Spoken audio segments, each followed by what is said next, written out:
मङ्गलम् श्रुतदेवी सरस्वती भगवती हमको वर देना, जीवन की बांसुरी में देवी श्रद्धा का स्वर भर देना, सम्यक ज्ञान का दीप जलाकर मन का तिमिर हटा देना, ना भूले ना भटके माता ऐसी राह बता देना।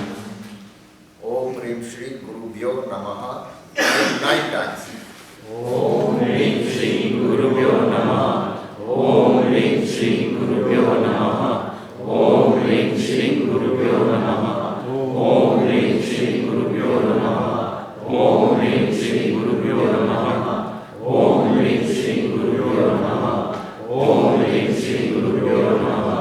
ओम ह्रीं श्री गुरुभ्यो नमः। ओम ह्रीं श्री गुरुभ्यो नमः। વીર સંવત 2539, વિક્રમ સંવત 2069, આજે અષાઢ સુદ 10મ ગુરુવાર, તારીખ 18મી જુલાઈ 2013. પરમ પૂજ્ય ઉમા સ્વાતિજી રચિત શ્રી તત્વાર્થાધિગમ સૂત્ર ઉપર આજે આપણો 18મો સ્વાધ્યાય છે. ત્રીજો અધ્યાય પૂર્ણ કર્યો, એના રિવ્યુ ક્વેશ્ચન્સ પણ 3 રિવ્યુ ક્વેશ્ચન્સ આપણે ચર્ચા કરી. અને આજે તમે બધા તૈયાર થઈને આવ્યા છે, તમારા મુખ મુદ્રા ઉપરથી લાગે છે. એટલે આજે પહેલું જ કામ એ બતાવી દઈએ, શુભસ્ય શીઘ્રમ. બરાબર, જે કામ જલ્દી કરવું હોય તો આજે આપણે એક્ઝામ પહેલાં 10 મિનિટ લાગશે, વધારે વખત નહીં લાગે. અને તમને સૂચના આપી દઈએ જ પ્રમાણે કે તમારે એક્ઝામ પતી જાય એ પછી ફોલ્ડ કરી નામ લખી અને બાજુમાં મૂકી દેજો, અને બધા 12 ઓગસ્ટના કાઉન્સલમાં રહેજો. અને બધું કલેક્ટ થઈ જાય એ પછી આપણે શરૂ કરીશું. એ પછી આપણે ચોથો અધ્યાય આજે શરૂ કરવાના છે.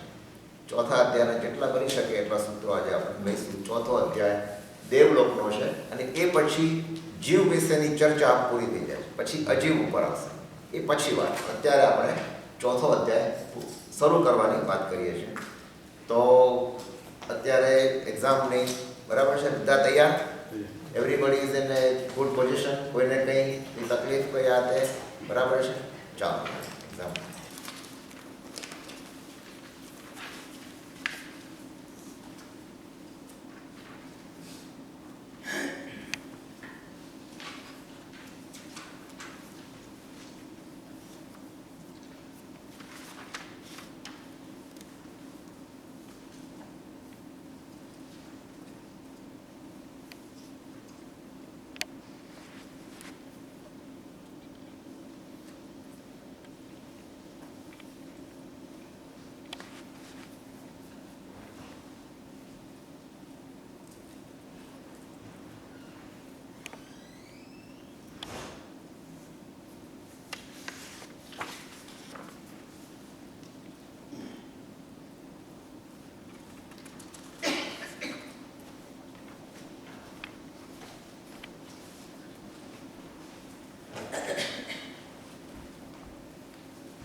ફોલ્ડર્સ છે ને બધા વ્યવસ્થિત જોઈ લેજો કે અત્યાર સુધીમાં 133 પેજીસ હોવા જોઈએ.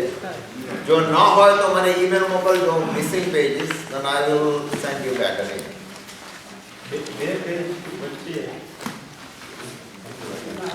બધા જ અલગથી આવેલા છે. 133.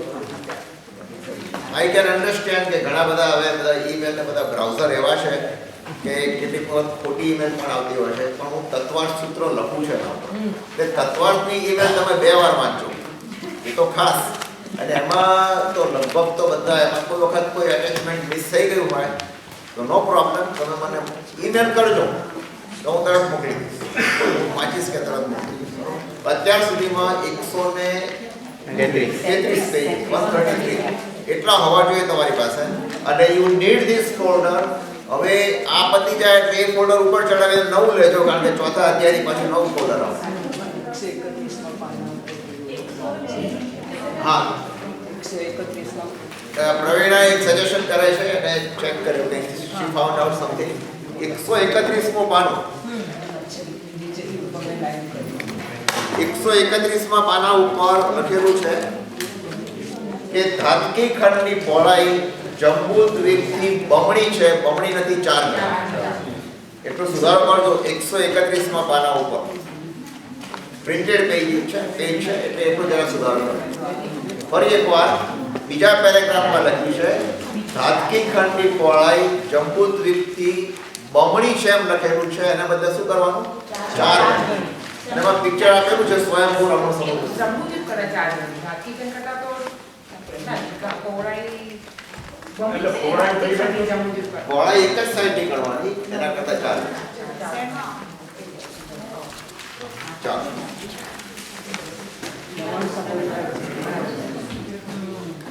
હવે સાંભળો, આ બધા હેન્ડઆઉટ્સ છે ને એ તમે સાચવી રાખજો.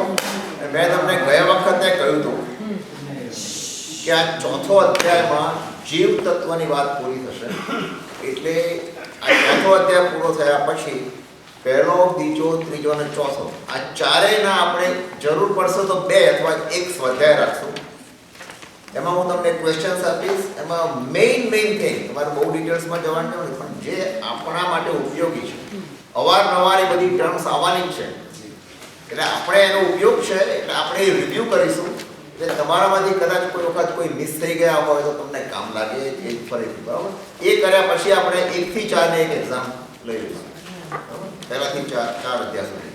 હા, પહોળાઈ એટલે જે આપણે સર્ક્યુલર બંગડી જેવું વલણ હોય. હા, કારણ કે એરિયા ઇઝ ડબલ. હા, એરિયા 4 ગણો તો પહોળાઈ ડબલ એટલે પહોળાઈ એટલે એનો આખું એ રીતે જ ગણવાનું. બંને સાઈડ. હા, આખું જ ગણવાનું. એના કરતાં ડબલ, એનાથી 4 ગણું પ્રમાણે ગણવાનું.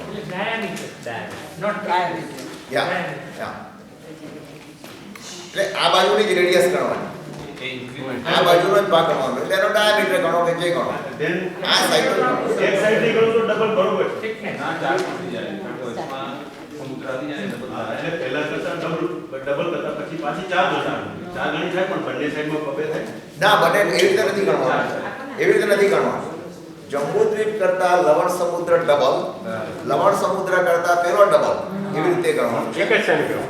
એક જ સાઈડ, ઓન્લી વન સાઈડ, એક જ સાઈડ તમારે કાઉન્ટ કરવાનું. બંને સાઈડ ગણી અને એટલે આપણે ફરી ડિસ્કસ કરીએ. પેજ 120માં જે છે ને ત્રસનાળી, એમાં છેલ્લું લખ્યું છે કે એક રાત હોય છે અને એના 131માં પેજ પર લખે છે સ્વયંભૂ રમણ સમુદ્ર એક રીતે હોય. બરોબર છે. હા, તો બરોબર છે. સ્વયંભૂ રમણ સમુદ્ર ઇઝ ધ લાસ્ટ, છેલ્લો છે ને. અને આ બાજુથી શરૂ થયો અને આ બાજુ એન્ડ આવે છે. એટલે આખો આમ સર્ક્યુલર છે ને. એના વચ્ચે તો ગીર સમુદ્ર એના પહેલા છે. એટલે એ જે ત્રસનાળીના 2 છેડા છે ને, એ 2 છેડામાં સ્વયંભૂ રમણ સમુદ્રનો એક છેડો આમ ટચ કરે છે અને બીજી બાજુ પેલા ટચ કરે છે. એ બરાબર છે, પણ સ્વયંભૂ રમણ સમુદ્રના પહેલા બીજા દ્વીપ સમુદ્ર આવે છે ને. ભલે દ્વીપ સમુદ્ર હતા. એટલે સ્વયંભૂ રઘુવંશ એની સમુદ્રની પહોળાઈ તો એટલી ના ગણાય ને. તમે એક છેડાથી બીજા છેડા સુધીની ગણો. જો આ ત્રસનાળી છે માની લો, આ પણ ત્રસનાળી છે. તો સ્વયંભૂ રમણ સમુદ્રનો એક છેડો આ ત્રસનાળીના એક જે વર્ટિકલ લાઈન છે એને સ્પર્શે છે અને બીજો છેડો આ વર્ટિકલ લાઈન એને સ્પર્શે છે. એટલે આ એક રાજ થયો ને. અરે ત્રસનાળી એક રાત છે બરાબર. હા જો અહીંયા જ છે તમને બતાવો. આ સ્વયંભૂ રમણ સમુદ્રનો છેલ્લો ભાગ, આ ભાગ, અને આ બાજુનો સ્વયંભૂ રમણ સમુદ્રનો આ ભાગ છે. આ બંને આ છેલ્લો સમુદ્ર દ્વીપ સમુદ્ર ડબલ ડબલ ડબલ થતા જાય છે, પણ આ બે વચ્ચેનું અંતર કેટલું છે? એક રાજ છે. એટલે ત્રસનાળી એક રાજ પહોંચી છે એટલે એના બરાબર આવી ગયું. હવે આપણે જે ચોથો અધ્યાય શરૂ કરીએ છીએ એ આખી એક જુદી દુનિયા છે, આપણાથી અપરિચિત છે, પણ આપણને ગમે છે. કારણ કે આપણે શું વિચારીએ છીએ કે ક્યાંય નહીં તો છેવટે દેવલોકમાં પણ જો જન્મ મળે તો સારું. અને દેવલોકમાં કેમ સારું? દેવલોકમાં કોણ છે? બધી અપ્સરાઓ છે. ભાઈઓને જરા ખુશ કરી અપ્સરાઓ. એટલે આપણના મનની અંદર અને એથી પણ વિશેષ જુઓ તો કે દેવલોકમાં ભોગ સુખ વધારે છે. અને વાત તો સાચી છે, સુખ છે, દુઃખ છે, પણ નામનું છે. અંતર્મુહૂર્ત જેટલું જ દુઃખ એ લોકોને આવે, પાછું સુખ. એ દુનિયાની આજે આપણે વાત કરવી છે. અને એ દુનિયામાં જવા માટે પહેલા તો આપણે એ જોઈએ કે દેવલોક શું છે અને ક્યાં છે એ તો આપણે વિચારવું પડે ને પહેલા. તો એનો જે પહેલું સૂત્ર લઈએ ને એ પહેલા અહીંયા એક જરા સમજી લઈએ કે આપણે જે પૃથ્વી ઉપર છીએ અત્યારે, તમે બધા જે બેઠા છો આપણે છીએ, એ પૃથ્વી એ કયા લોકમાં છે? મધ્ય લોકમાં અથવા તિરછા લોક જે ગણો. એ મધ્ય લોકમાં છે. ત્યાંથી 900 યોજન નીચે પણ આપણી પૃથ્વી છે, મધ્ય લોક છે. 900 ઉપર પણ મધ્ય લોક છે. બરાબર છે. હવે નીચે જાઓ ને, મધ્ય લોકમાં નીચે જઈએ તો પાછી નારકી આવે ને, પહેલી નરક પણ આવે ને. એ પહેલી નરક અને નીચેનો મધ્ય લોક, મધ્યથી નીચે જતા 900 યોજન, એ બધી પૃથ્વીનું નામ શું છે? રત્નપ્રભા પૃથ્વી. ક્યાં? એ રત્નપ્રભા પૃથ્વી. તમને સમજાવું. આપણે કહીએ છીએ, આપણે જ્યાં ઊભા છે, હું જ્યાં ઊભો છું, બરાબર, ત્યાંથી નીચેથી ઉપર 900 યોજન આપણી પૃથ્વી. રત્નપ્રભાને વાત ભૂલી જાઓ, મધ્ય લોક. હું જ્યાં ઊભો છું ત્યાંથી 900 યોજન નીચે પણ શું કહેવાય? મધ્ય લોક. બરાબર છે. આપણે સામાન્ય રીતે કહીએ છીએ ત્યાં. બરાબર. હવે આપણાથી નીચે જઈએ ને એ મધ્ય લોકમાં રત્નપ્રભા પૃથ્વીમાં મધ્ય લોક આવેલો છે. એટલે મધ્ય લોક is a subset, જો ગુજરાતીમાં મેથેમેટિક્સની લેંગ્વેજ, subset of રત્નપ્રભા પૃથ્વી. હવે એનું સિમ્પલ ગુજરાતીમાં કહું તો મધ્ય લોક રત્નપ્રભા પૃથ્વીનો એક ભાગ છે. એક નાનકડો ભાગ છે, સ્મોલ પોર્શન પણ છે. હવે અહીંયા જરાક જોઈ લઈએ આપણે. આ મધ્ય લોકની વાત કરીએ, ત્યાંથી 900 યોજન સુધી તો આપણી પૃથ્વી છે, બરાબર. આ 900 યોજન. હવે એનાથી નીચે જાઓ તો પણ રત્નપ્રભા પૃથ્વી છે. અને એ રત્નપ્રભા પૃથ્વીમાં કોણ છે એ મારે તમને ખાસ બતાવવું છે. કોણ છે અંદર? તો પહેલી નારકી એમાં આવી ગઈ. બીજી નરકની વાત ભૂલી જાઓ. પહેલી નરક રત્નપ્રભા પૃથ્વીનો એક ભાગ છે. તો એ અપેક્ષાએ જોઈએ તો આપણે પણ રત્નપ્રભા પૃથ્વીનો એક ભાગ, ભલે 900 યોજન સુધી જ છે, વધારે નથી, 900 યોજન સુધી તો ખરા ને આપણે, બરોબર, એક ભાગ છે. તો રત્નપ્રભા પૃથ્વીમાં, હવે રત્નપ્રભા પૃથ્વીની લંબાઈ કેટલી આમ જોવા જાવ તો 1,80,000 યોજન. એ તમે આગળ આપણે જોઈ ગયા, 1,80,000 યોજન એ લંબાઈ કોની છે? રત્નપ્રભા પૃથ્વી. બરાબર.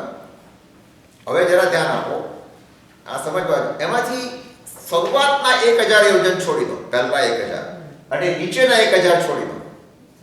એટલે હવે તમને અહીંયા બતાવું, પિક્ચરમાં જરા જોજો, તમને કદાચ ત્યાંથી દૂરથી દેખાશે. આ 1,000 યોજન છોડ્યા, વ્હાઈટ પટ્ટો છે ને ત્યાં સુધી છોડ્યું મેં. નીચેથી 1,000 યોજન છોડ્યા. તો 1000 ને 1000 એટલે 2000 થયા. તો 180 માંથી 2000 જાય તો કેટલા બચે? 1 ને 78. આ 1 ને 78 ની અંદર કોણ કોણ છે? નારકીઓ છે અને ભવનપતિ છે.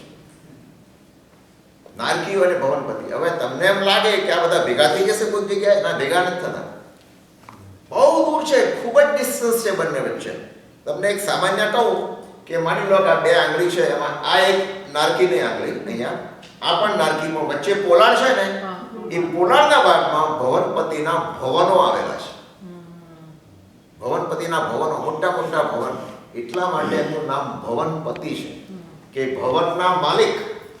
આપણે કહીએ ને બંગલાના માલિક, તો એવી રીતે આ પણ ભવનના માલિક. એ ભવનના માલિક હોવાથી નામ શું પડ્યું? ભવનપતિ. હવે જુઓ, આ છે નારકીના પ્રતરો. તમને બધી લીટી દેખાય છે, ઊભી ઊભી લીટી, એ બધા નારકીના જીવો છે, એના પ્રતરો. પણ આ એક પ્રતર ને એક પ્રતર એટલે માળ. પણ આવા 13 માળ છે પહેલી નારકીના. કેટલા? 13 માળ.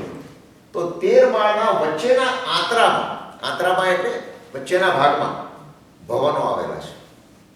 એ ડિસ્ટન્સ તો બહુ જ છે બે વચ્ચે. તમે આમ બૂમ પાડો તો કોઈને સંભળાય નહીં એવું છે. એટલે એવું નથી કે આ તમે ચાલો ત્યાં જઈ આવીએ, નીચે આવીએ, એવું બધું નથી.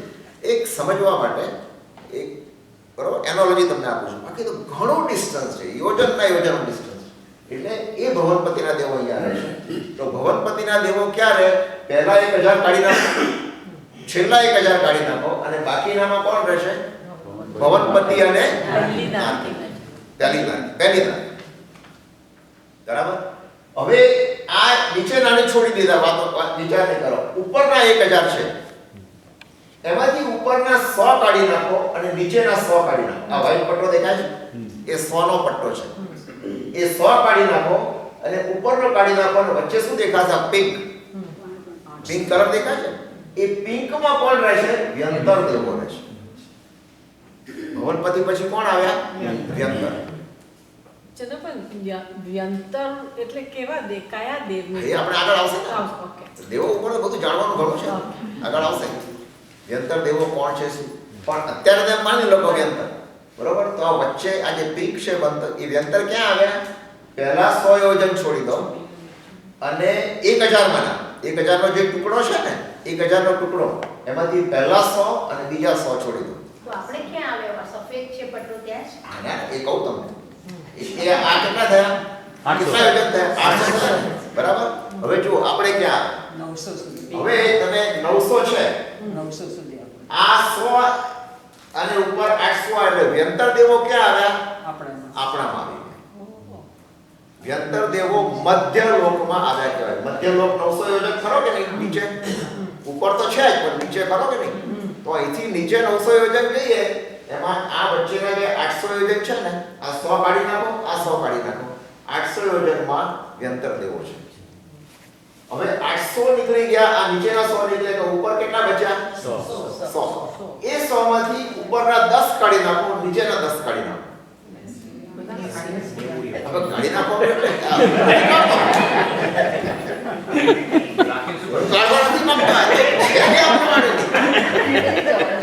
અરે ભગવાન, એમના માથે બધું કઢાવું છું. હા, આપણું ચાલે જ નહીં. આ 10 યોજન કાઢી નાખો, આ 10 યોજન, તો વચ્ચેનો જે પીળો પટ્ટો છે ને, એમાં વાણ વ્યંતર દેવો છે. વાણ વ્યંતર, બરોબર. હવે ખ્યાલ આવે તમને? હવે તમને જરા ફરીથી જુઓ, આજને બતાવો.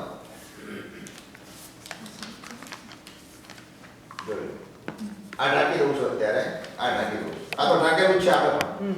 જુઓ કેટલા કાઢ્યા ઉપરથી? 1000 ઉપર, 1000 નીચે. તો વચ્ચે કોણ આવ્યા? ભવનપતિ અને નારકી.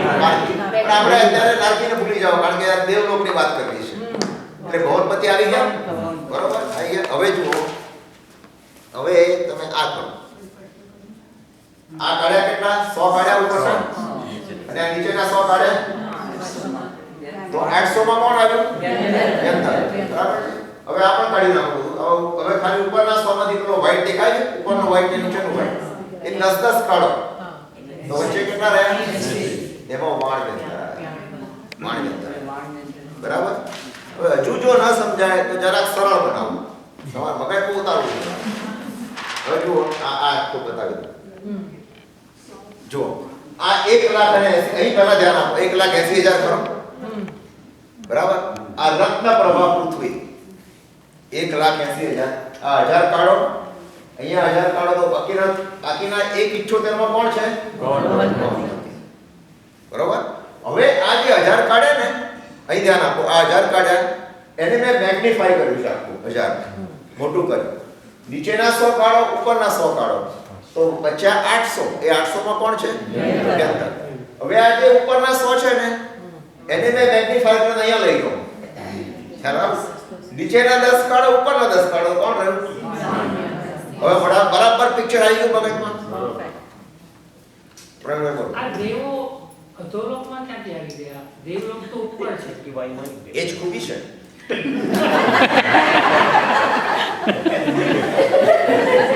આપણે એમ માનીએ નહીં, સાચી વાત બોલી. આપણે એમ માનીએ છીએ કે દેવલોક એટલે ઉપર જ છે બધું.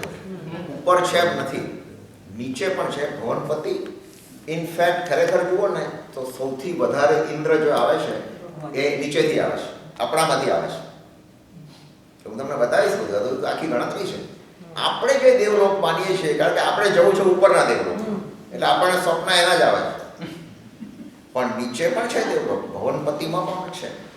અને ભવનપતિના બધા ભેદ છે ને એ આવશે આગળ. એમાં એક ચોંકાવનારો ભેદ પણ છે, એ પણ આવશે. અત્યારે તો આપણે એટલું માનીએ કે 4 નિકાયના દેવો છે. દેવોના 4 નિકાય. નિકાય એટલે જાતિ, નિકાય એટલે ભેદ, નિકાય એટલે પ્રકાર. બરાબર? 4 નિકાય. 4 નિકાયમાં પહેલી નિકાય નીચેથી ગણો તો ભવનપતિ. બીજી નિકાય કોણ? વ્યંતર. ભવનપતિ, વ્યંતર. આ બેનો આપણે હમણાં જોયું. બરાબર? વાણ વ્યંતર ઇઝ પાર્ટ ઓફ વ્યંતર, એટલે એને જુદું નથી ગણતા. એટલે ભવનપતિ વ્યંતર થઈ ગયું. હવે ત્રીજી અને ચોથી 2 નિકાય પણ છે, એ ઉપર છે, એ આપણાથી ઉપર છે. હવે ત્રીજી નિકાય ક્યાં છે એ હું તમને બતાવું અહીંયા. આ પ્રવીણાબેન ચિત્ર જોયું છે, જરા પણ છતાં ક્લિયર સમજાયું. સરસ છે. જો અહીંયા આ છે ભવનપતિ. બરાબર? અહીંયા આ પિંક છે, કયું છે? રેડ કે જે કઈ કલર હોય. આ વ્યંતર. અહીંયા કયું છે? એટલે વ્યંતર નિકાય સમજો ને. એ વ્યંતર નિકાય અને ભવનપતિ નિકાય આપણાથી નીચે છે. આપણાથી નીચે. અને મેં તમને બતાવ્યું હતું પહેલામાં કે આપણા જ લોકમાં છે, એટલે મધ્ય લોકમાં. હજી નારકીમાં નથી મોકલતા આપણે એમને. આપણા જ લોકમાં છે, મધ્ય લોકમાં ભવનપતિ અને વ્યંતર. બરાબર? હવે એનાથી ઉપર જઈએ તો આપણો જ લોક છે ને, ઉપર પણ 900 યોજન છે ને. મેં તમને કીધું કે નીચે 900 અને ઉપર પણ 900. એ ઉપરમાં તમે લગભગ 790 કે એટલું જવાનું છે. એટલું જાઓ એટલે આ ચંદ્ર, સૂર્ય, તારા એ બધા ગોળ ગોળ ફર્યા કરે છે. કોની આસપાસ?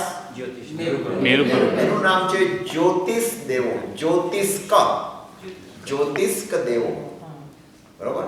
એ જ્યોતિષ દેવો ઉપર છે. અને એનાથી ઉપર જાઓ કે જ્યાં આપણે આપણો લોક પસાર કરી દીધો અને હવે ઉપર જઈએ છીએ. એમાં દેવલોક છે. એવા 12 દેવલોક છે.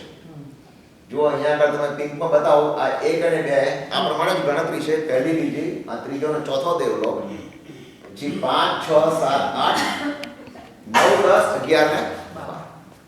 એનાથી ઉપર જાઓ તો 9 ગ્રૈવેક છે. આ ગળાનો આકાર છે ને, ગળાની ડોક, એમાં બધા 9 ભાગ કરી નાખો તમે તો એ 9 ગ્રૈવેક.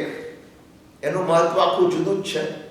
એનાથી ઉપર જાઓ એટલે 5 અનુત્તર દેવો છે. એ આપણે આગળ આવશે. અને એનાથી ઉપર જાઓ એટલે પછી સિદ્ધશિલા.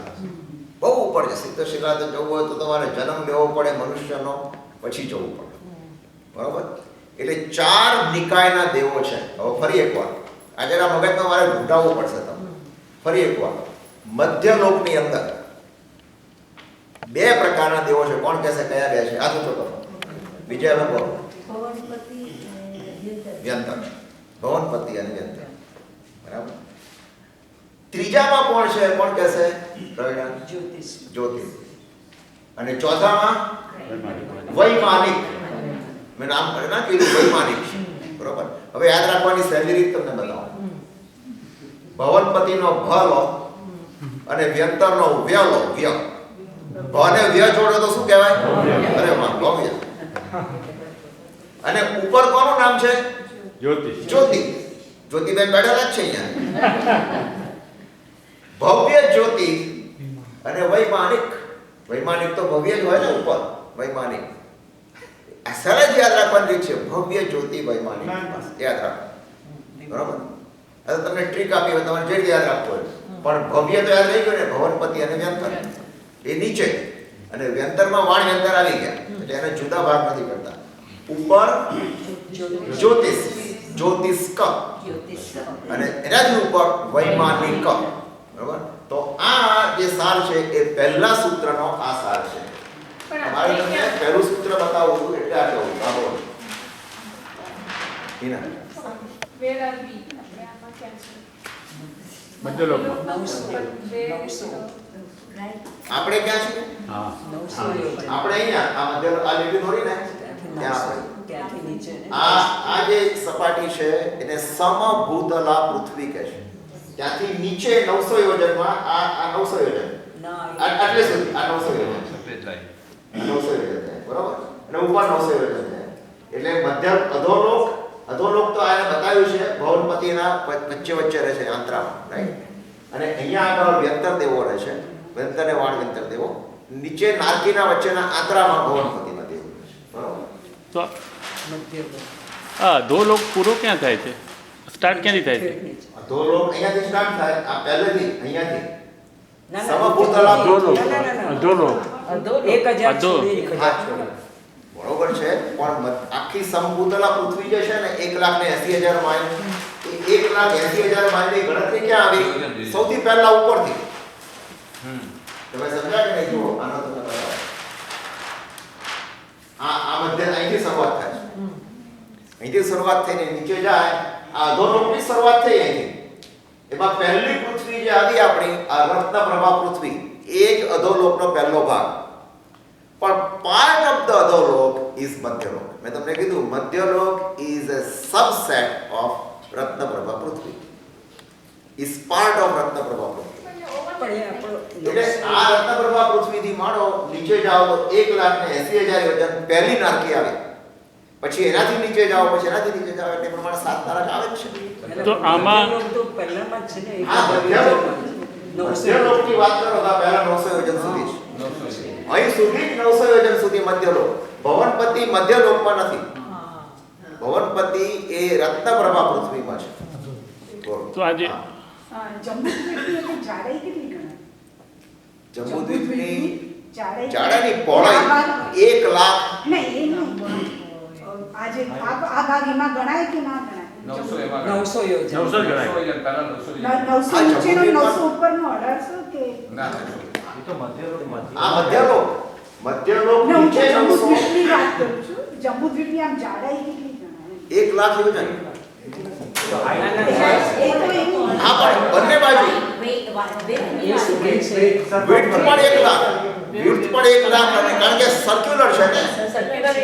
ઇટ્સ અ સર્ક્યુલર છે એટલે આમ ડાયામીટર ગણો કે આમ ગણો. જાડાઈ હવે એક ફિટનેસ મને ખબર. એટલે આમ આ એમાં ગણાય કે નહીં? 900 હા ગણાય 900 યોજનમાં ગણાય. Part of Jambudvip. હા એટલે 900 ઉપરનો પણ ગણાય કે નહીં? એ સોલ જંબુદ્વીપ. એટલે 1800 થાય ને? હા 1800 થાય. ટોટલ 1800. આપણી જે મધ્યલોક ગણીએ છીએ એ ટોટલ 1800 યોજન થાય. એટલું તમે સમજો. ટોટલ 1800 યોજન. બરાબર? એ ખ્યાલ આવી ગયો બધા? હજી એક ક્વેશ્ચન છે. હા, બોલો. આપણે જ્યારે ગણીએ છીએ ત્યારે રાજલોક ગણીએ છીએ ત્યારે આપણે એમ કહીએ છીએ કે ઉર્ધ્વલોક અને મધ્યલોક બંને મળીને 7 લાખ હા, હા. 7 રાજલોક, રાઈટ? Good question. તો આમાં હવે જુઓ રાજ ગણીએ ને આપણે આ રહ્યું. આ મધ્યલોક છે બરોબર છે. હવે નીચે એક્ઝેક્ટ 7 રાજ છે. એટલે એક્ઝેક્ટ એટલે 7 રાજ કીધા. ઉપરના 7 રાજ જે ગણ્યા છે જેમાં વૈમાનિક છે કે અહીંયા સુધી લોકનો અગ્રભાગ સિદ્ધશિલા એ મધ્યલોકથી માંડીને 7 રાજ એમાં 1800 ગણી નાખો. આપણી પૃથ્વીના 1800 જે આપણે ગણ્યા ને યોજન, એ 1800 યોજન ઇઝ પાર્ટ ઓફ સાતરાજ. ઉપરનો ગણતા, નીચેનું નહીં. એટલે ખરેખર ઉપરનો ઉર્ધ્વલોક ગણીએ, મધ્યલોક અને ઉર્ધ્વલોક એ બધો સાતરાજ ગણાય ટોટલ. અને નીચે સાત. રત્નપ્રભા પૃથ્વીથી માંડીને છેક સુધી સાતરાજ. બરોબર. હવે 9,1800. ચાલો હવે પહેલા સૂત્ર ઉપર જરા આપણે વિચારીએ. પહેલા સૂત્રનું આપણે આખું એનાલિસિસ કર્યું. દેવાહ ચતુઃ નિકાયાઃ. એટલે દેવો ચતુ એટલે ચાર નિકાયના દેવો છે. નિકાય એટલે પ્રકાર, નિકાય એટલે જાતિ, નિકાય એટલે ભેદ, નિકાય એટલે જે તમે કહો ડિવિઝન. એ ચાર પ્રકારના ડિવિઝન છે, ચાર પ્રકારના જાતિ છે, ચાર પ્રકારના પ્રકાર છે. કયા કયા ચાર? ભવ્ય,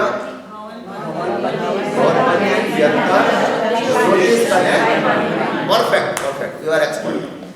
ઓકે. હવે બીજું સૂત્ર કહે છે તૃતીય પિત્તલેશ્યાહ. હવે તૃતીય એટલે શું થયું? ત્રણ. એટલે અહીંયા આગળ ઉપર કોની વાત કરી છે? દેવલોકની. તો તૃતીય એટલે કયા દેવલોકની વાત કરી આપણે? ત્રીજા દેવલોક. તો કીધું કે ત્રીજા દેવલોક એટલે ત્રીજો દેવલોક કયો કહેવાય? જ્યોતિષ. તો જ્યોતિષના જે વિમાનો છે એનો રંગ પીળો છે, એની લેશિયા પીળી છે. અહીંયા લેશિયા શબ્દ છે ને, અહીંયા વર્ણનાર્થમાં લેવાનો. એટલે મનના ભાવના અર્થમાં અત્યારે નથી ગણતા. દ્રવ્ય લેશિયા, દ્રવ્યથી એનો રંગ જરા પીળાશ પર પીળો છે એટલે તેજસ્વી છે. એ ગણ અત્યારે એ અર્થમાં ગણવાનું છે. બરોબર. એટલે તૃતીય પિત્તલેશ્યા એટલે ત્રીજાનો રંગ કીધો એટલે વર્ણ દ્રવ્યથી ગણ્યો, પીળા રંગનો છે. હા, વર્ણનું મહત્વ શું બતાવ્યું? શું કામ બતાવ્યું? વર્ણ બીજું કઈ ખાસ કે એનો વિશેષ કઈ મહત્વ નથી. બતાવ્યું કે તેજસ્વી છે, ગોળ ફર્યા કરે છે જંબુદ્વીપની આસપાસ, તારાઓ ચમકે છે, સૂર્ય, ચંદ્ર, ગ્રહ, નક્ષત્ર, કે એનો રંગ પીળો છે. એ બતાવ્યું. બીજું કઈ વિશેષ કોઈ મહત્વ નથી. ના, પહેલા બે ની વાત નથી, ખાલી તૃતીય જ કીધું. એ પહેલા બે ની વાત આગળ આવશે. છે એ આગળ આવશે. પહેલા બે દેવલોક ખરા, પણ આ વાત કરે છે કોની? સ્ટાર્ટ એટ Bhavan, પછી ગો અપ. નીચેથી આપણે ઉપર જઈએ છીએ. We are going from lower level to upper level. Chandrabhai અહીંયા તેજો લેશિયા બેસિકલી કહેવા માંગે છે, એટલે તેજ હોવું. હા, એટલે પિત્તનો અર્થ જ તેજો. જુઓ, 6 લેશિયા. પહેલી 3 અશુભ છે, કૃષ્ણ, નીલ અને કાળો. પછી તેજો લેશિયા, પદ્મ લેશિયા અને શુક્લ લેશિયા. એ તેજો એનું બીજું નામ છે પિત્ત. એટલે અહીંયા આગળ દ્રવ્યથી કીધું. એટલે હજુ વધારે ડિટેલ્સ આગળ આવશે, એટલે હમણાં વિસ્તાર નથી કરતો. એનીવે, હવે ત્રીજો અર્થ, ત્રીજો સૂત્ર જુઓ. ત્રીજા સૂત્રમાં શું કીધું? હજુ એ શું કહે છે? દશાષ્ટ પંચ દ્વાદશ વિકલ્પા કલ્પોપપન્ન પર્યંતાહ. એનો અર્થ જુદું પાડો. 10 અષ્ટ પંચ દ્વાદશ વિકલ્પા કલ્પ ઉપપન્ન પર્યંતાહ. આનો અર્થ સમજાઈ ગયો? બહુ સારો છે. જુઓ,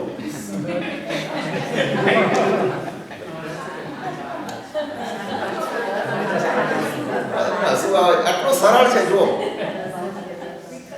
હવે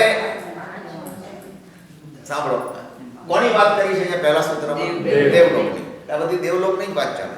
હવે એ દેવલોકનો એ વાત કરે છે કે દેવલોકમાં પાછા ભેદમાં પેટા ભેદ કેટલા છે. તો પહેલું કીધું 10. પહેલો દેવલોક કયો? તો ભવનપતિના 10 ભેદ છે. સમજાઈ ગયું? આ તો ઉમાસ્વતી જોડે આપણે ડીલ કરીએ છીએ. એમનું બરાબર સમજવું પડે શું કહેવા માંગે છે. બરાબર. ભવનપતિના કેટલા ભેદ? 10. અષ્ટ એટલે કોણ આવતા ન જ કહો. શાબાશ, શું વાત છે. વ્યંતરના કેટલા ભેદ? 8. પંચ એટલે કોની વાત કરે છે? જ્યોતિષ. જ્યોતિષના 5. અને દ્વાદશ એટલે વૈમાનિક. શું વાત છે. એટલે વૈમાનિકના કેટલા? 12. બરાબર. એ થઈ ગયું. એટલે પહેલા આ ચારનો અર્થ સમજાઈ ગયો. પહેલાના 10, બીજાના 8, ત્રીજાના 5, ચોથાના 12. વિકલ્પાહ એટલે વિકલ્પ છે, વિકલ્પ એટલે આ ભેદ કીધા છે. આટલા વિકલ્પ છે, આટલા પ્રકાર છે. પછી શું કહે છે? કલ્પોપપન્ન પર્યંતાહ. હવે જો પર્યંતાહ એટલે ત્યાં સુધી, કલ્પોપપન્ન એટલે કલ્પનો એમનો કલ્પ કેવો છે, જ્યાં આગળ આચાર વિચાર છે, જ્યાં આચાર છે, જ્યાં આગળ વ્યવસ્થિત આખી હાયરાર્કી છે. એટલે એક પછી બીજો પછી ત્રીજો પછી ચોથો એમ બધા ભેદ છે જાત જાતના. જેમ કે એક વડાપ્રધાન હોય, એક ઉપવડાપ્રધાન હોય, એક સેક્રેટરી હોય, ખ્યાલ એક બોડીગાર્ડ હોય, એમ બધા જુદા જુદા ભેદ છે. એ ક્યાં સુધી છે એમ કહે છે કે જ્યાં સુધી કલ્પોપપન્ન એટલે આચારવાળા. આચારવાળા એટલે એમાં આટલા બધા જુદા જુદા આચાર વિચાર છે. કલ્પોપપન્ન. તો કલ્પોપપન્ન સિવાયના ક્યાં છે? તો કે ઉપર, ત્યાં કોઈ ભેદ જ નથી. આ ચાર એવા છે કે જેની અંદર ભેદ છે. ભેદ એટલે નાના મોટાના ભેદ છે. જ્યાં નાના મોટાના ભેદ છે, જ્યાં આ તારે કામ કરવાનું, આ મારે કામ કરવાનું, એવા બધા ભેદ જ્યાં આગળ છે. એટલે આચારોમાં જ્યાં ભેદ પડે છે એનું નામ કલ્પોપપન્ન. કલ્પનો અર્થ આચાર, કલ્પ ઉપપન્ન એટલે એ આચાર વિચારો ત્યાં આગળ જુદા પડી જાય છે. એ કેટલા દેવલોકમાં કીધું એમને? 4. ભવનપતિ, વ્યંતર, જ્યોતિષ અને દ્વાદશ એટલે 12. વૈમાનિક ઉપર દ્રૈવેકની વાત નથી, એ હમણાં નથી કરવાની. અનુત્તર દેવોની વાત નથી. આ 4 ની અંદર કલ્પોપપન્ન એટલે કલ્પ છે, આચાર છે, અને પર્યંતાહ એટલે ત્યાં સુધીના. આ 4 દેવલોક સુધીના દેવોમાં જુદા જુદા ભેદ છે. હા, પ્રીતિ.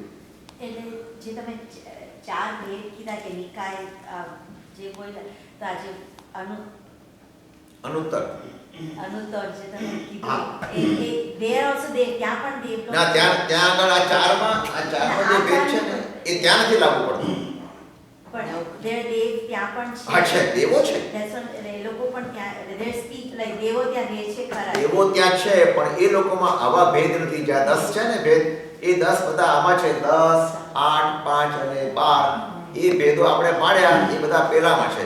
4 નિકાયોમાં, જ્યોતિષમાં એટલે ભવનપતિ, વ્યંતર, જ્યોતિષ અને વૈમાનિક. પેલામાં નથી. એ કલ્પાતીત કહેવાય છે. આ કલ્પોપપન્ન એટલે આચાર વાળા, પેલામાં આચાર વિનાના એટલે કલ્પાતીત. હા, બોલ રીટા. પણ એટલે એ જે વૈમાનિક તેઓ આપણે જે છેલ્લા જોયા એના ઉપર જે અનુત્તર કે જે ગ્રૈવેકથી ચાલુ થાય એ બધા વૈમાનિકમાં ગણાય? ના, એ વૈમાનિકમાં નહીં. વૈમાનિકમાં ખાલી 12 વૈમાન જેમાં બતાવ્યા ને એ જ વૈમાનિક. એના ઉપર ગ્રૈવેક અને અનુત્તર એ જુદા છે. એ દુનિયા જ આખી જુદી છે. ચાલો, પણ આપણે તો અહીંયા અત્યારે વાત કરીએ છીએ 10 પ્રકાર, 8 પ્રકાર, 5 અને 12 એ ભવનપતિ, વ્યંતર, જ્યોતિષ અને વૈમાનિક. એમાં જ આટલા ભેદ પડે છે. હવે પહેલો જ પ્રશ્ન તમને થાય કે આ ભેદ કયા છે તો અમને કહો. એ થાય કે ના થાય? તો આપણે વિચારીએ કયા ભેદ હશે. પહેલા ભવનપતિ લઈએ. ભવનપતિના કેટલા ભેદ? 10. તો એ 10માં શું હાયરાર્કી છે? હાયરાર્કી એટલે ઉપરથી નીચે નીચે ને ડિવિઝન શું છે એ તો અમને ખબર પડી જાય. તો એને ચોથા સૂત્રમાં ઉમાસ્વાતીજી કહે છે કે આમાં શું શું ભેદ પડે 4 ની અંદર. બરાબર? ચોથા સૂત્રમાં તો એમ કહે છે કે જે 10 ભેદ કીધા એ 10માં કોણ કોણ આવે? ખરું કે નહીં? કોણ કોણ આવે? એમણે કીધું પહેલા આવે ઇન્દ્ર. ખાલી નામ વાંચી જઉં છું હમણાં, પછી આપણે વિચારીએ. પહેલા ઇન્દ્ર આવે, પછી આવે સામાનિક, ત્રીજાનું નામ છે ત્રાયંસ ત્રિસમ. આ ભેદની વાત છે. આમાં પાછા 10 કે છે ને એમાં પારિષાદ્ય, આત્મરક્ષક, લોકપાલ, અનિક, પ્રકીર્ણાભિયોગ્ય, કિલ્બિષકા, ચૈકશઃ. એક એકના આ જુદા જુદા ભેદ છે. એમાં લખ્યું ઇન્દ્ર, સામાનિક, ત્રાયંસ્ત્રીસ, પારિષાદ્ય, આત્મરક્ષક, લોકપાલ, અનિક, પ્રકીર્ણ, અભિયોગ્ય, કિલ્બિષિકા, ચ એકશઃ. ચ એકશઃ એટલે દરેકની અંદર આ જે બધા ભેદ કીધા આ દરેકમાં એક એકમાં એક એક એટલે એકશઃ એટલે એક એક નિકાયના ભેદમાં. તમે જ્યોતિષ લો, ભવનપતિ લો, કોઈ પણ લો, એમાં બધા આટલા બધા ડિવિઝન્સ છે. એમાં એક અપવાદ આવે છે, આપણે આગળ જોઈશું. અત્યારે માની લો કે 10 છે. હવે એ 10 કોણ કોણ છે? તો પહેલો કોણ હોય? ઇન્દ્ર. હવે ઇન્દ્રનો તમે વિચાર કરો કે ઇન્દ્રનો વૈભવ કેવો હોય? ઇન્દ્રનો વૈભવ કેવો હોય? પાવરફુલ મોસ્ટ, બરોબર. અને એ જે ઓર્ડર આપે એ ઓર્ડર બધાએ માનવો પડે. કોને? બધાએ માનવો પડે. ઇન્દ્રનો વૈભવ જ જુદો છે. એનો જે હુકમ છે બધા જ માને. એટલે ઇન્દ્રની વૃદ્ધિ શુદ્ધિ બધું ગણો તો જબરજસ્ત છે. Indra is a top boss. તમને જો અહીંની ભાષામાં કહું તો ઇન્દ્ર કોણ કહેવાય? આપણે પ્રેસિડેન્ટ. આપણા યુએસ પ્રેસિડેન્ટ ગણો ને, એ ઇન્દ્ર જેવો એનો વૈભવ જેનો છે એ ઇન્દ્ર. તો એ પ્રેસિડેન્ટ તરીકે ગણાય, એનો એ વૈભવ છે. ચાલો, બાકીમાં કોણ છે? સામાનિક. એમાં સમાન, સામાનિક શબ્દ જ બતાવો. સમાન એટલે ઇન્દ્ર જેવી જેની વૃદ્ધિ સિદ્ધિ છે એવો. એ નંબર 2. ઇન્દ્ર જેવો અને ઇન્દ્ર બેમાં ફેર ખરો કે નહીં? કોની વધારે આ વૃદ્ધિ સિદ્ધિ હોય? વટ પડે કોણ? ઇન્દ્રનો. કારણ કે એને ટાઇટલ આપ્યું છે ઇન્દ્ર. પેલો પણ આટલો જ ઇન્ટેલિજન્ટ છે, ઇન્દ્ર જેટલો જ ઇન્ટેલિજન્ટ છે. ઇન્દ્ર જેવો જ એનો પ્રભાવ છે, પણ છતાંય બધા હુકમ કોનો માનશે? ઇન્દ્ર. તો સામાનિક પણ ઇન્દ્ર જેવી જેની વૃદ્ધિ શુદ્ધિ છે, ઇન્દ્ર જેવો જેનો વૈભવ છે, એવા જ મોટા મકાનમાં રહેશે, એવા જ મોટા ભવનમાં રહેશે, પણ છતાંય એ ઇન્દ્ર નથી. એ નંબર 2 વાઇસ પ્રેસિડેન્ટ ને બરાબર છે. છાપું બરાબર માં છે. આ સેકન્ડ વાઇસ પ્રેસિડેન્ટ. ત્રીજો કોણ છે? ત્રાયસ્ત્રીસ. ત્રાયસ્ત્રીસ એટલે ખરેખર તમે જો એનો છૂટું પાડો તો 33 થાય, 33. તો આ 33 કોણ છે? એ એમના ઇન્દ્રના સેક્રેટરી અથવા ઇન્દ્રના મંત્રીઓ છે. સેક્રેટરી ઓફ સ્ટેટ કરો, જે એને કેબિનેટ, આજે કેબિનેટની વાત કરો, એની position almost like secretary of state. એ એને અવાજ તો કે સેક્રેટરી ઓફ સ્ટેટ એક જ છે, આમાં 33 છે. આ તો ઇન્દ્ર છે. એ 33 જણા શું કરે? ઇન્દ્રને સલાહ આપે. આ કરવા જેવું છે, નથી કરવા જેવું, અહીંયા ફોરેનમાં જવા જેવું છે, નથી જવું છે. શું એ બધી જ સલાહ એને આપે. એ સેક્રેટરી જેવી એટલે મંત્રી જેવા યોગ્ય સલાહ આપે. બરોબર. આ પણ સલાહકાર છે, પણ આમનું રિસ્પેક્ટ વધારે છે. આ લોકો કરતા સામાનિકનું રિસ્પેક્ટ વધારે. ઉંમરમાં પણ જરાક આમ થોડા મોટા હોય, વડીલ જેવા લાગે એવા હોય, પણ એક શું કે રબર સ્ટેમ્પ જેવું, જેમ વાઇસ પ્રેસિડેન્ટ હોય ને, પણ આ છે એ ખરેખર સલાહકાર. પારિષાદ્ય. પારિષાદ્ય એટલે એનો અને ઇન્દ્રની સભા.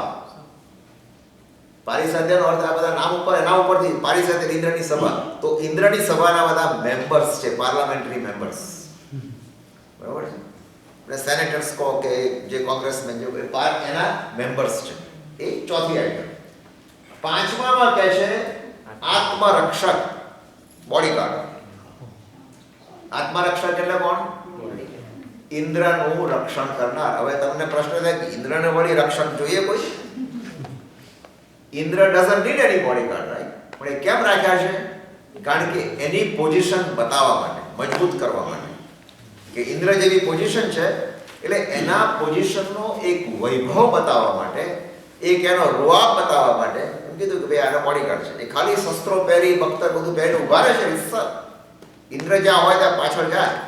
ઇન્દ્રને રક્ષણની જરૂર નથી, પણ બોડીગાર્ડ તરીકે એ કીધા કોણ? આત્મરક્ષક. નંબર 5.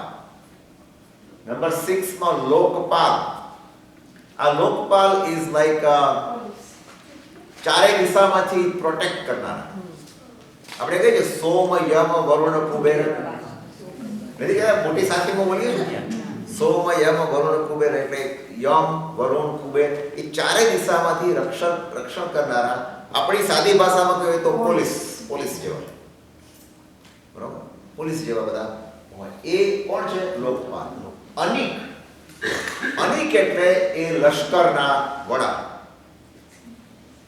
આપણે અહીંયા કહીએ તો જેમ ગ્રાઉન્ડ ફોર્સ, એરફોર્સ, નેવી, એના જે 3 જે ટોપ મોસ્ટ હોય, એમ ઇન્દ્રમાં પણ હવે એના ગ્રાઉન્ડ ફોર્સ કે એ બધા ફોર્સ ખબર નથી આપણને, પણ એનીવે એને જે લશ્કરના વડા, ધારો કે કોઈ વખત લડાઈ થઈ તો એના લશ્કરના વડા જે હોય મેઇન એ એની પોઝિશન અનેક દેવો. આમાં કેટલા કેટલા દેવ હોય દરેકમાં? હા એ આવશે આગળ, એ આના પછી આવશે. હા, દરેકમાં આવે છે પણ આ બધા જો આમાં 33 છે, આની અંદર ઇન્દ્ર એક જ છે, આ પોઝિશન પણ એક જ છે. બરાબર. આ પ્રકીર્ણક કોણ આવશે? એ સામાન્ય જનતા, કોમન પીપલ. એટલે બાકીના બધા આવી ગયા પ્રકીર્ણક. બરાબર. આભિયોગ્ય, આભિયોગ્ય એટલે ઇન્દ્રનું વાહન બનનારા. ઇન્દ્રને મન થયું કે મારે જવું છે ત્યાં આપણે નંદીશ્વર દ્વીપ જવું છે, નંદીશ્વર દ્વીપ પૂજા કરવા જવું છે. તો ઇન્દ્ર કઈ એમને મૂડીને ના જાય, ઇન્દ્ર કોઈકને વાહન બનાવીને જાય. તો કોઈક દેવને કે આ અભિયોગ્ય જે હોય એની પાસે જાય, એને બોલાવે. અભિયોગમાં એક ના હોય, ઘણા હોય, એને બોલાવે.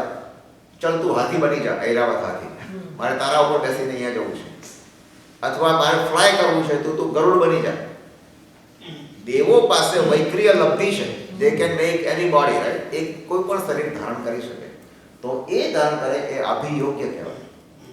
પછી કોણ છે? કિલ્બિષિકા. કિલ્બિષિકા એટલે હલકા દેવો. હલકા દેવો એટલે કયા? જેમને ઝાડુ વાળો, સ્પીડ વાળો, એટલે કદાચ હવે એવું કામ છે કે નહીં, વી ડોન્ટ નો, પણ એમનું કામ બધું કેવું કે જે આમ રિસ્પેક્ટેબલ કામ હોય એવું ના કહેવાય, વેલ રિસ્પેક્ટેડ એવું નહીં. એવું કામ કરનારા એ હલકા દેવો, એ લોકોની કામ. તો એ બધા ખ્યાલ આવી ગયો તમને? ફરી એકવાર જરા જોઈ લઈએ. ઇન્દ્ર એ કોણ? બધાનો head, number 1 position, like a president.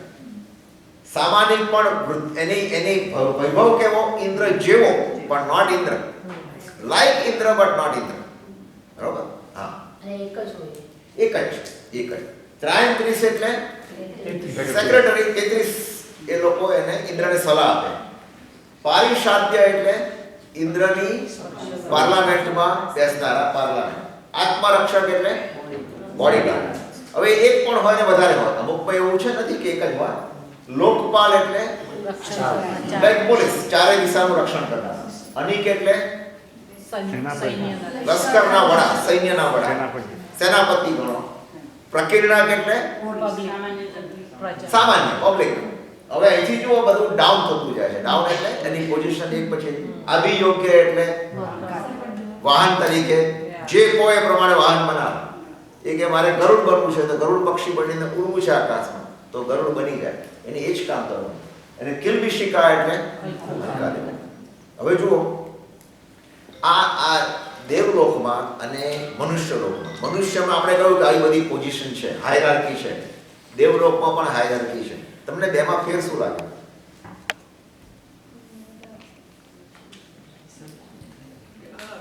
Devlok is more like a kingdom. બરોબર, Kingdom. It's not democracy. It was the real God. બરોબર છે અભિભાઈ. Everything revolves around Indra. Everything revolving around Indra. That is true. That is true. છતાં પણ એક મોટો ભેદ ફેર ક્યાં છે? શું કીધું તમે? ડેમોક્રેસી, આપણી ડેમોક્રેસી. આપણી જેમ ડેમોક્રેસી, પણ છતાંય પૈસા આપીને શું કરે?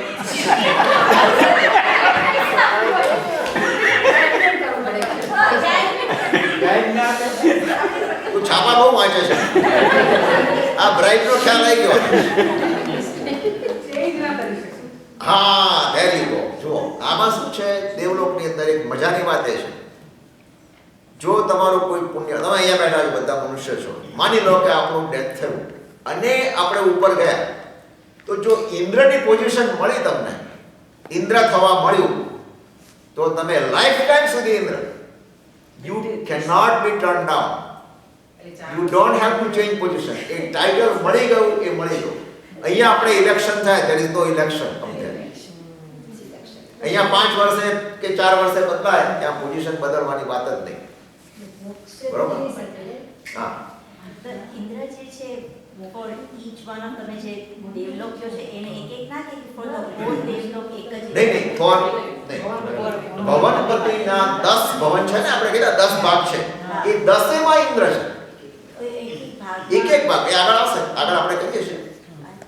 અત્યારે તો હું જનરલાઇઝ કરું છું કે આ ભવનપતિમાં આ પોઝિશન છે, વ્યંતરમાં આ પોઝિશન છે, ભવનપતિ વ્યંતર, પછી ત્રીજો જ્યોતિષમાં આ પોઝિશન છે, વૈમાનિકમાં આ પોઝિશન છે.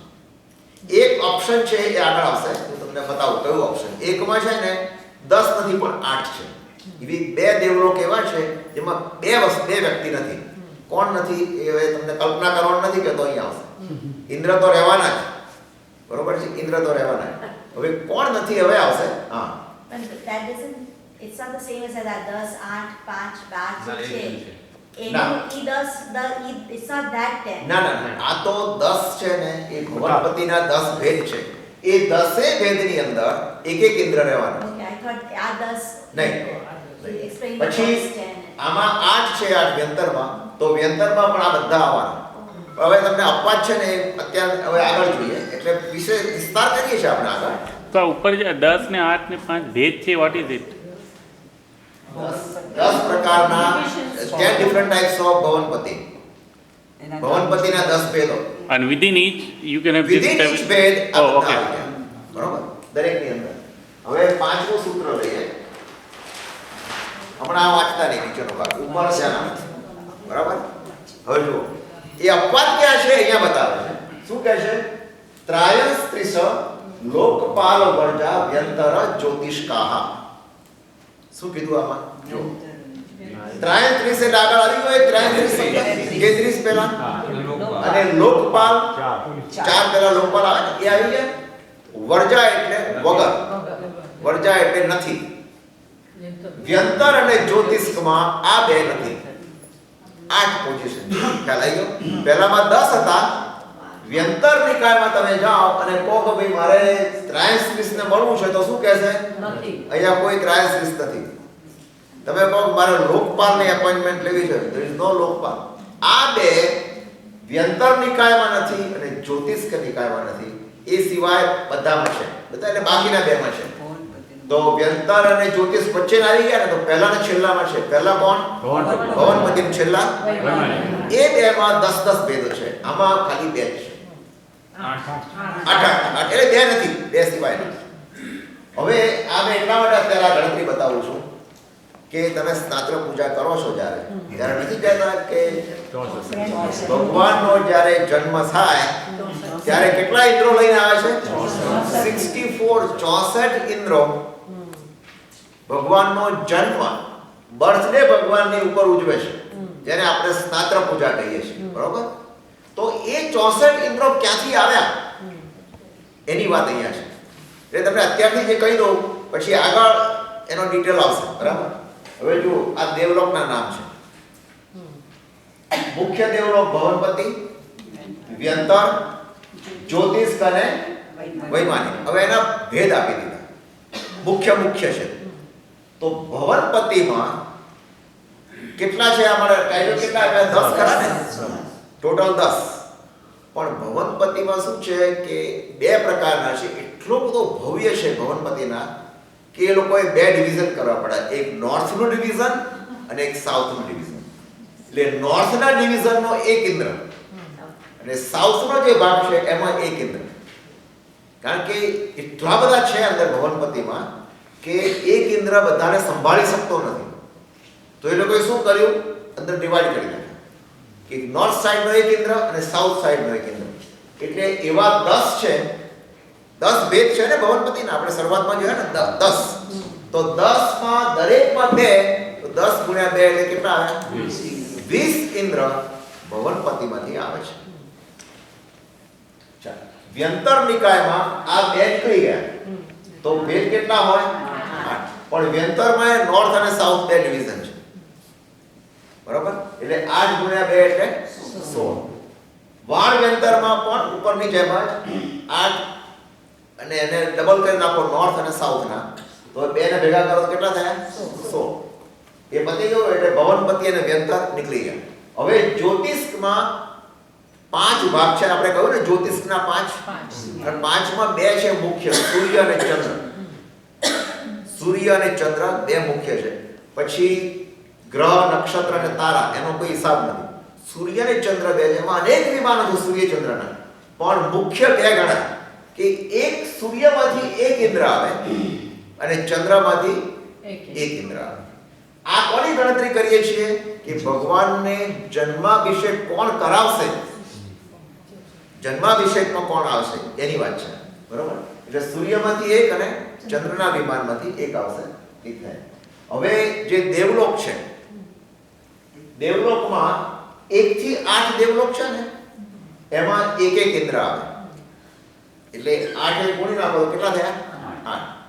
9 10 બે ભેગો એક ઇન્દ્ર આવે, 11 12 નો ભેગો એક ઇન્દ્ર આવે, એટલે ટોટલ ગણો તો કેટલા થાય? 64 થાય. હવે જો હા, કે 1 and 2 દેવલોક ભવનપતિ અને વ્યંતરનો કહેવાય. ભવનપતિ અને વ્યંતરના ફર્સ્ટ એન્ડ સેકન્ડ જ્યારે આપણે તૃતીય થર્ડ દેવલોકની વાત કરીને હા, ફોર્થમાં પણ વાણ વ્યંતર છે ને ઇઝ પાર્ટ ઓફ વ્યંતર. એમ નહીં, that's 1 and 2 દેવલોક, right? હા. ભવનપતિ is દેવલોક 1, વ્યંતર is દેવલોક 2. Vyantara and Van Vyantar combined is 2. આ second Dev. Yeah, those are 2. તો પછી પાછું 1 to 8 આ સૂર્ય ચંદ્ર પેલા વૈમાનિક ઓ વૈમાનિક દેવલોક હતા, 1 થી 8. 1 થી 8 વૈમાનિક. Not the places. ના આ છે ને જો આ ભવનપતિ, આ વ્યંતર, વાણ વ્યંતર અને સૂર્ય ચંદ્ર છે એ જ્યોતિષ દેવ. હવે એની અંદર આ નકશો બતાવો એટલે ખ્યાલ આવશે. આ ભવનપતિ, બરોબર? એક મિનિટ, આ ભવનપતિ, તો ભવનપતિમાં કેટલા આવશે? બે ભાગ પડી ગયા ને, 10 ને 10 20 આવશે, બરોબર? ભવનપતિ પછી ક્યાં આવ્યા? વ્યંતર. તો વ્યંતર નિકાયમાં પણ 8 અને 8 આવશે, બરોબર? પછી આવ્યો વાણ વ્યંતર. વાણ વ્યંતરમાં પણ 8 અને 8 આવશે. હવે આ જ્યોતિષમાં સૂર્યમાંથી એક અને ચંદ્રમાંથી એક. સૂર્ય ચંદ્રમાં કેટલા દેવો કેટલા હશે? ઇન્દ્રો કેટલા? સૂર્ય ચંદ્ર તો ઘણા જ છે. હા, તો દરેક એમાં એ લોકોએ સોંપી દીધેલું છે કે જે નજીકનો સૂર્ય નજીકનો ચંદ્ર એમાંથી એક એક ઇન્દ્ર આવે. વાત પતી ગઈ. એમાંથી એક ઇન્દ્ર આવે. એ બીજા ઇન્દ્રો છે ખરા? હા? એટલે એ ઇન્દ્ર સાંભળો, એ બે થઈ ગયા. હવે એનાથી ઉપર કયું છે? દેવલોક. તો દેવલોક વૈમાનિક દેવલોક. તો વૈમાનિકમાં અહીંયા ધ્યાન આપો. વૈમાનિકમાં આ પહેલો, બીજો, ત્રીજો, ચોથો, 5 6 7 ને 8 એ બધામાંથી એક એક ઇન્દ્ર આવે. બધામાંથી એક ઇન્દ્ર આવે. પછી આ 9 10 માંથી એક આવે, 11 12 માંથી એક આવે. એનું કારણ તમને કહીશ કે 9 10 છે ને 11 12 એ દેવો બહુ જુદી કક્ષાના છે. બહુ જુદી કક્ષાના, બહુ શાંતિ પ્રિય અને ખૂબ શાંતિથી રહેનાર. એમને બધી ધમાલ, એટલે બેમાંથી એક જ જણ જાય. પણ એને જવાની જરૂર નથી. એમાંથી તો બધાય જવું જોઈએ ને. તીર્થંકર પરમાત્માનો જન્મ છે. ભલે જન્મ નથી જતા, આ અનુત્તરમાંથી એકે નથી જતો. નવગ્રહિત એક અને અનુત્તરમાંથી એ ભગવાનનો જન્મ થાય કે ના થાય આમાં તો એ શાંતિથી બેઠ. એ લોકોનું ધ્યાનમાં છે, એ લોકોની આખી ભાવ દશા જુદી છે. આ લોકો જાય છે ને બધા દેવો, એમાં ઘણા તો જાય છે અને કેટલાક તો એમને મજાક માટે જ જાય છે. મસ્ત મજા આવે, ચાલો જલસો. આપણે અહીં સાત્ર પૂજામાં હવે ત્યાં ડિનર આપે છે કે નહીં ખબર નથી, પણ ત્યાં તમને કહું, ત્યાં there is no dinner party. આ મજા જે છે દેવલોકની, દેવલોકનો આહાર આગળ આવશે. લોમાહાર છે, આપણા શરીરની લોમાટી છે ને એમાંથી આહાર લેશે. એટલે એ લોકોને કોઈ વાસણો બગાડવાના નહીં, કોઈ પેપર પ્લેટો નહીં, કુકિંગ કરવા. દેવલોકની મજા જ અહીંયા છે. જન્મનું દુઃખ નથી અને કોઈ અને સુખ જ સુખ, ભોગ સુખમાં જ રાખનારા છે. પણ એમની તકલીફ પણ છે કેટલીક. પછી એટલા માટે દેવો પણ કોને જશે? એનું કારણ આગળ આવશે. અત્યારે એટલું સમજી લો, અહીંનો તમારે બધું જ એક સાથે જાણવું છે, પણ જરા સ્ટેપ બાય સ્ટેપ જઈએ છે, બરોબર?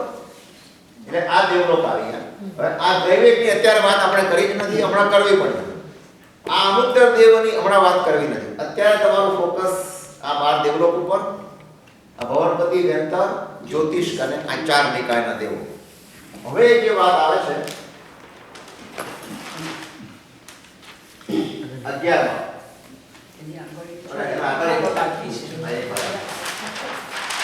મને થયું કે 11 ક્યાંથી આવ્યું? હા, એ છે. એ પણ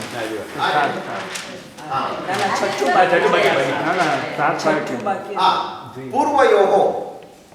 જો પૂર્વયોહો દ્વિ ઇન્દ્રાહ. પૂર્વયોહો એટલે પહેલા બે નિકાયમાં. આ ઉમાસ્મતીની સ્ટાઇલ. પૂર્વયોહો પહેલા બે નિકાયમાં દ્વિ એટલે બે ઇન્દ્રો હોય છે. જો એમણે જ કહી દીધું, હવે તમારે આર્ગ્યુમેન્ટ કરવાનું જ ન હોય. ઉમાસ્વાદીજીએ કહી દીધું પહેલા બે નિકાયમાં એટલે ભવનપતિ અને વ્યંતરમાં બે બે હોય છે, એટલા માટે અહીંયા બે બે, પણ વ્યંતર ઇઝ પાર્ટ ઓફ ઇટ, એટલે એમાં બે બે ઇન્દ્રો હોય છે. આપણે ચોખ્ખું જ કહ્યું છે બે બે ઇન્દ્રો હોય છે. બરોબર. હવે આગળ જોઈએ. પિતાંતલેશ્યાહ પિત અંતલેશ્યાહ.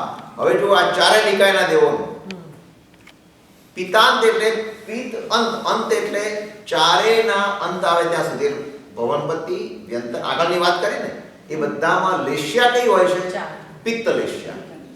એટલે પિતાંત, પિત એટલે પિત્ત સુધીની બધી લેશ્યાઓ હોય છે. કૃષ્ણ, નીલ, કાપોત અને તેજો, આ ચારે લેશ્યાઓ એમનામાં હોય છે. આ દેવોમાં ચારે લેશ્યાઓ હોય છે. બરાબર. પણ ભાવથી તો 6 હોય, દ્રવ્યથી 4 લેશ્યા હોય છે. જ્યોતિષમાં ખાલી તેજો લેશ્યા. પહેલામાં ત્રીજામાં ત્રેજો લેશ્યા કીધી, એ કહી દીધું, એમાં એક લેશ્યા કહી દીધી દ્રવ્યથી. ભાવથી તો બધી જ હોય. ભાવ શુભ ભાવમાં આવી જાય તો બધી લેશ્યા હોય. હવે અહીંયા આગળથી આખી એક જુદી વાત શરૂ થાય છે. અહીંયાથી જે વાત છે 8મા સૂત્રમાં કાય પ્રવિચારાહ આ એશનાત, એનો અર્થ સમજવા જેવો છે. કાય પ્રવિચારાહ, કાય પ્રવિચારાહ એટલે એ લોકો બહુ ખુલ્લા દિલે વાત કરે છે ઉમાસ્વાદી જઈને કે એ લોકો સેક્સ કેવી રીતે ભોગવે છે. ટૂંકમાં જ તમને કહું, દેવોમાં કામ વાસના, બરોબર છે, એટલે સેક્સ્યુઅલ એપેટાઇટ એ કેવી રીતે એ લોકો પૂરી કરે છે, how do they do it. બરોબર. તો અહીંયા કીધું કાય પ્રવિચારા એટલે કાયાથી આ એશાનાથ, એશાનાથ એટલે ઈશાન સુધીના દેવો. આગળ નામ આવશે પણ હું તમને અત્યારે કહું છું. ઈશાન સુધીના એટલે પહેલા બે, પહેલા સૌધર્મ દેવલોક, બીજો ઈશાન દેવલોક. અહીં તમને ચિત્રમાં બતાવો. આ પહેલા બે, પહેલો અને બીજો. આ પહેલા બે સુધીના, પહેલા બે સુધીના એટલે નીચેથી શરૂઆત કરો તો ભવનપતિ, વ્યંતર, જ્યોતિષ્ક અને પહેલા બે એ કાયાથી સેક્સ ભોગવે છે. કાયાથી એટલે મનુષ્યમાં, મનુષ્યની અંદર જે રીતે કામ વાસના સંતોષાય છે એ જ રીતે આ 4 નિકાયના દેવોમાં પહેલા 3 ભવનપતિ, વ્યંતર, જ્યોતિષ અને વૈમાનિકમાંથી કયા? પહેલા 2 દેવો એ કાયાથી કામ વાસના સંતોષાય છે. એટલે મનુષ્યની જેમ જ છે. બરોબર. હવે અહીંયા આગળ એક સમજવા જેવું છે. તો પહેલા 2 કીધા, કયા દેવલોક પહેલા 2 કીધા? વૈમાનિક. તો પછી ત્રીજા ચોથામાં, પાંચમા છઠ્ઠામાં શું?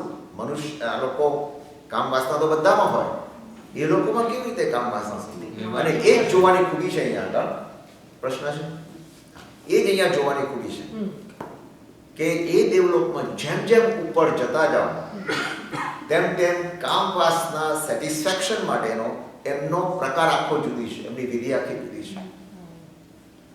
અને એના કારણે એનું મહત્વ વધી જાય છે ઉપરના દેવલોક. એટલે આપણે એમ કહીએ કે ભાઈ પહેલા બીજા દેવલોકમાં મળે એ આપણું કમ ભાગ્ય સમજવું. જો પહેલા બીજા દેવલોકમાં જવાનું હોય તો ઉપરના દેવલોકમાં જાઓ, એમાં તમારું, એમાંનું one of the reasons is this કે કામ વાસના જેટલી એમાં કહે છે કે અંદર વિસ્તારથી તમે જો સમજો ને કે મનુષ્યની જેમ કામ વાસના સંતોષાય એટલે યોર એપેટાઇટ વિલ ગ્રો. અને એમાં you loose the power, energy જે ગણો એ કહે છે કે આ લોકો એ ભોગ સુખમાં પડ્યા રહે છે. ઉપરના દેવલોકમાં જાઓ, જેમ જેમ ઉપર જતા જાઓ એમ કામ વાસના છે પણ સંતોષાય છે બહુ જુદી રીતે. એ કઈ રીતે છે એ સૂત્રમાં એ લોકો કહે છે.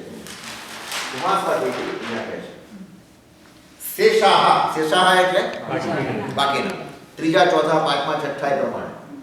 શેષાહ સ્પર્શ, સ્પર્શ એટલે ખાલી ટચ કરવાથી, ટચ કરવાથી એ લોકો એમના દેવીઓના, પહેલી તો એ કે એક તમને બીજું પણ કહી દઉં, આગળ આવશે કે દેવીઓ માત્ર પહેલા બીજા દેવલોકમાં જ હોય છે. દેવીઓનો જન્મ પહેલા બીજા દેવલોકમાં, એ લોકો ઉપરના દેવલોકમાં દેવીઓ હોતી નથી. જઈ શકે છે, ખ્યાલ રાખજો કે આ લોકો પાસે વૈક્રિય લબ્ધિ છે. If they want to go, they can go up, right? પણ પહેલા બીજા દેવલોકમાં દેવ છે અને દેવીઓ છે, પતિ પત્નીનો વ્યવહાર છે, બરોબર.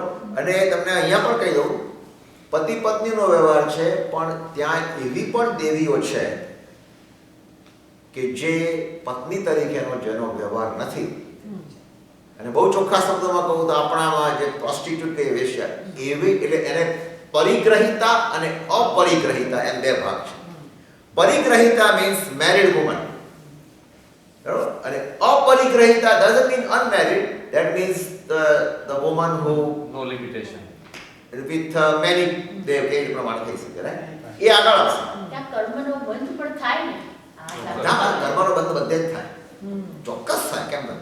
હવે અહીંયા જુઓ, શેષાહા તો સ્પર્શ, એટલે આપણે આગળ ઉપરનો દેવલોક જો ત્રીજો ચોથો, એ દેવલોકમાં માત્ર સ્પર્શથી એ ખાલી દેવીને જુએ અને એના વિવિધ અંગોને સ્પર્શ કરી શકે, કરે જો એને કામ વાસના સંતોષવી હોય તો. એના શરીરના જુદા જુદા ભાગોને સ્પર્શ કરે છે અને કામ વાસના સંતોષે છે, એ સ્પર્શથી. આગળ ઉપર જાઓ, એના ઉપરના દેવલોકમાં જાઓ તો માત્ર રૂપથી એ ખાલી જુએ દેવીઓને અને એની કામ વાસના સંતોષે. That's all. They don't want any more, just to see. જોઈને, રૂપ જોઈને, શરીર જોઈને બસ એની કામ વાસના સંતોષે. એના પછી આગળ કોણ છે? શબ્દ, એટલે એ સંગીત સાંભળીને એને કોઈ પાસે ગીત ગવડાવે અથવા એના શબ્દો મૃદુ હાસ્ય જુએ, એની પાસેથી સારા શબ્દો સાંભળે, એની કામ વાસના સંતોષે. Doesn't want any more. એના પછી શું છે? મન. ઉપરના દેવલોકની જે છેક ઉપરના, તમને બતાવીશ કયા દેવલોક છે, ત્યાં ખાલી મનથી જ એમને એમ વિચાર થયો દેવલોકના દેવોને કે ભાઈ કામ વાસના એકદમ સતાવતો, ખાલી મનથી વિચાર કરે અને કામ વાસના સંતોષ કરે. હવે તમે કહો કે આ રૂપ, સ્પર્શ, રૂપ અને શબ્દ, તો ત્યાં તો કોઈ દેવીઓ નથી, તો કેવી રીતે સંતોષ થાય, કેવી રીતે સ્પર્શ? એ લોકો બોલાવે દેવીઓને, વૈક્રિય લબ્ધિથી પોતાના રીતે બોલાવે, પેલાને મેસેજ મળી જાય અને અપરિગ્રહિતા દેવી છે એ ઉપર જાય અને એને સ્પર્શ કરે કે જે એ રીતે એને કામ વાસના સંતોષ. પેલા રૂપથી તો ખાલી રૂપ જોવા માટે જ બોલાવે, આવી જાય, દર્શન કરે પછી નીકળી જાય. બધી આ રીતે એ લોકોની લાઈફસ્ટાઈલ છે.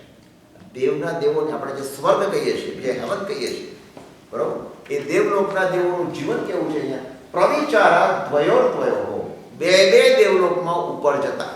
પહેલા બે દેવલોકમાં કાયથી કરે, પછી બીજા બે લોકમાં સ્પર્શથી, બીજા બેમાં રૂપથી, બીજા બેમાં શબ્દથી, પછી મનથી. એ પ્રમાણે એમની કામ વાસના સંતોષે છે.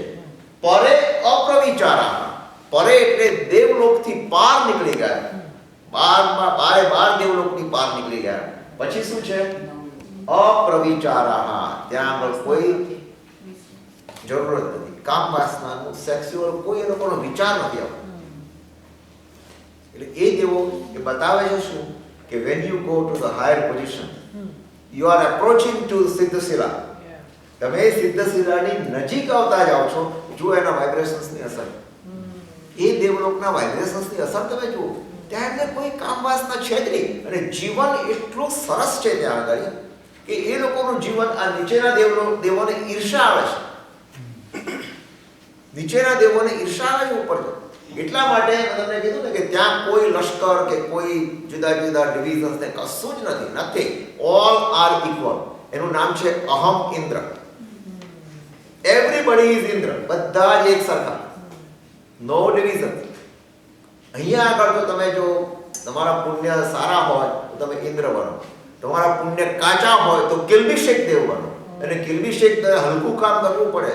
આભિયોગ્ય એટલે હાથી, ગરુડ, બધા જાત, વાઘ, સિંહ, બધા જુદા કેસ ભજવવા પડે. તમને ન પણ ગમે એ દેવ લોકો, દે આર નોટ હેપી. પણ છતાંય મનુષ્ય કરતા જેવું એ લોકોને એવું દુઃખ નથી. એ લોકો દુઃખમાં આવી જાય પણ અંતર્મુરત, પાછું તરત રાજીના રેડ થઈ જાય.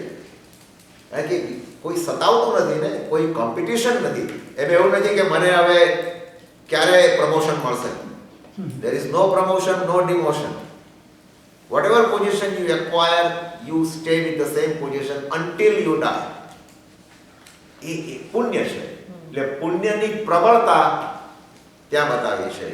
એટલે આપણે મનુષ્ય લોકમાં કોઈ જાય $1 મિલિયન લઈને કે ચાલો આપણે જરા હા એ લાગવગ ત્યાં ન ચાલે નથી. એટલે એક મોટામાં મોટું દૂષણ ત્યાં નથી ને. હવે જો દૂષણ નથી તો તમને કોઈ મનમાં એવી ઈચ્છા નહીં કે હું આ બનું કે આ બનું કે આ ક્યારે બનું. કેટલી શાંતિ.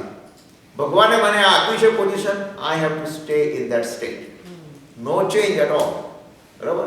એટલે એ લોકોને કોઈ દુઃખ આપતું પણ નથી, કોઈ એવા ખોટા ઓર્ડરો કરતા પણ નથી, પણ છતાંય અંદર કોઈ વાર ઝઘડા થાય છે ખરા? કોઈ વાર થાય છે ઝઘડા. કારણ કે સમાજમાં હોય ને એ તેને આ તારું શું કરે છે, મારું છે આમાં, એ તો મારું તારું થોડું થવાનું.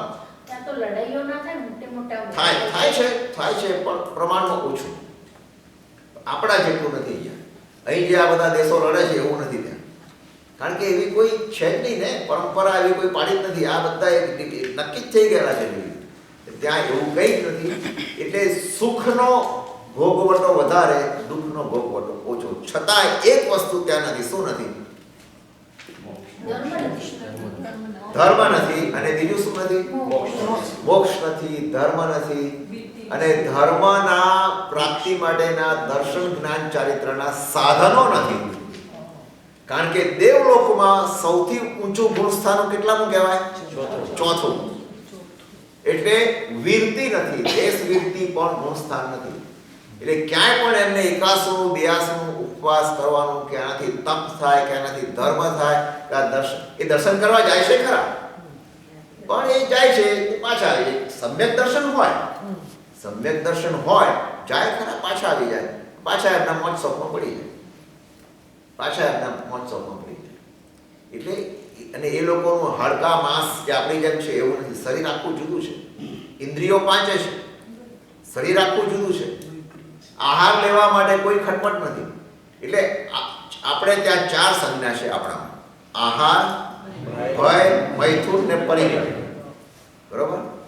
તો દેવોમાં આહાર તો છે પણ લોમાહાર છે, એટલે રૂંવાટીથી આહાર લે છે. ભય એટલો બધો નથી. મૈથુન છે પણ લિમિટેડ ટુ ધેટ એક્સટેન્ટ. અને પરિગ્રહી ખરા. દેવો પરિગ્રહી ખરા. કારણ કે દેવોમાં તમે ઇન્દ્રની મોજડી જુઓ ને, તમે મોજડી તો કહેશે કે ઇન્દ્ર જે બૂટ ચંપલ પહેરે છે એની અંદર ડાયમંડ અને જે બધી રત્નો અને જવેરાત છે એ આપણે ત્યાં જે પૈસાદાર હોય સૌથી વધુ બિલ ગેટ્સ જેવા, એની કરતા પણ એની મોજડી વધારે મોંઘી હોય. ઇઝ મોર એક્સપેન્સિવ ઇન્દ્રની મોજડી. એવા રત્નો, એવા ઝવેરાતો, એવા સાચા હીરા, ડાયમંડ અને મુગટ ને આ તે બધું, પણ છતાં એ ઝંખે છે મનુષ્ય ભવને. કારણ શું? કે આગળ ઉપર જઈ શકતા નથી. ભલે ગમે તેટલા વાઇબ્રેશન સારા હોય પણ ઉપર મનુષ્ય ભવ જ એવો છે કે you can go to 2 extreme. Either you go to hell or you go to heaven અને અપ ધેર, મોક્ષમાં. સારા કામ કરો, પુણ્ય કરો, તપ કરો, ધ્યાન કરો, આ કરો, તમે જઈ શકો છો ત્યાં. આ લોકો જઈ શકતા નથી. આપણે અત્યારે એટલે અટકાવીએ, બરોબર? એટલે અટકાવીએ અત્યાર સુધી. અને પછી હવે એક અહીંયા ખ્યાલ રાખો, પરે અપ્રવિચારા સુધી આપણે રાખીએ છીએ. પરે અવિચારા શું છે? પરે એટલે ઉપરના દેવો. એમાં અપ્રવિચારા ત્યાં આગળ આવું નથી. બરોબર છે? અહીંયા આગળ આપણે અટકીએ છીએ. એના પછી નેક્સ્ટ ટાઈમ 5 મહાવ્રત ધાર્યા છે કે કઈ ઓલામાં જઈ શકે? દ્રવ્યથી પણ કયામાં?